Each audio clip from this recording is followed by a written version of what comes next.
Today I'm working on a 2010 Kia Soul, and what I'm going to be doing is I'm going to be replacing the rear wiper blade. So let me get you close so you can see how it's done.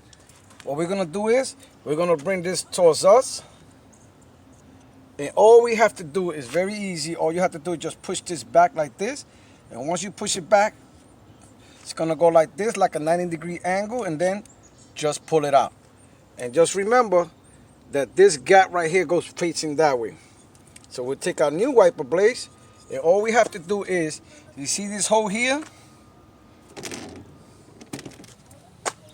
So here goes like this hole here, and all we have to do is put this right in here, same way, 90-degree angle, and then all you have to do is push it back, and you have replaced your wiper blades on your 2010 Kia Soul. So once again, this is Non-Mechanic. If you have any comments or questions, please post them down below, or contact me on nonmechanic101@yahoo.com.